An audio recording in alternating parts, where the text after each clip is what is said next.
हल्दी घाटी के बाद सबने सोचा महाराणा प्रताप खत्म हो गए, मगर पहाड़ों में अब भी एक आग जल रही थी। महल छूट गए पर स्वाभिमान जिंदा था। घास की रोटियां थी पर आंखों में हार नहीं। अकबर ने कहा, झुक जाओ, सब लौट आएगा। प्रताप ने कहा, स्वतंत्रता सौदे से नहीं मिलती। और यहीं से मेवाड़ की सबसे बड़ी वापसी शुरू हुई। जंगलों में वर्षों के संघर्ष के बाद अब समय बदलने लगा था। मुगल सेना की शक्ति धीरे धीरे कमजोर पड़ रही थी और मेवाड़ की जनता फिर से महाराणा प्रताप की ओर आशा से देखने लगी। महाराणा ने समझ लिया था कि केवल साहस ही नहीं, सही रणनीति भी उतनी ही आवश्यक है।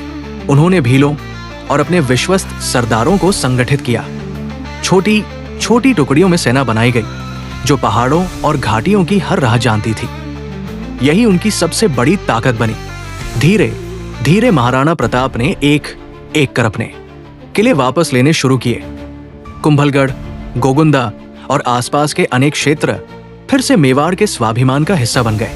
जनता ने अपने राजा का स्वागत ऐसे किया जैसे अंधकार के बाद सूरज लौट आया हो। अकबर ने अंतिम प्रयास किए, लेकिन अब महाराणा प्रताप केवल एक योद्धा नहीं बल्कि जन जन के नायक बन चुके थे। उनकी शक्ति तलवार से अधिक लोगों के विश्वास में थी। जीवन के अंतिम वर्षों में भी उन्होंने कभी आराम का मार्ग नहीं चुना। वे कहते थे, राजा का धर्म है कि वो अंतिम सांस तक अपनी भूमि और प्रजा की रक्षा करे। सन 1597 में ये महान योद्धा इस संसार से विदा हुआ, लेकिन जाते जाते वो मेवाड़ को फिर से सम्मान के साथ खड़ा कर गया। महाराणा प्रताप का जीवन हमें सिखाता है कि सच्ची हार तब होती है जब मनुष्य अपना आत्मसम्मान छोड़ दे, और सच्ची जीत वो है जो संघर्ष के बाद भी धर्म और स्वाभिमान को जीवित रखे। इसलिए महाराणा प्रताप केवल एक राजा नहीं, भारत की अमर चेतना है जो आने वाली पीढ़ियों को साहस का मार्ग दिखाती रहेंगी।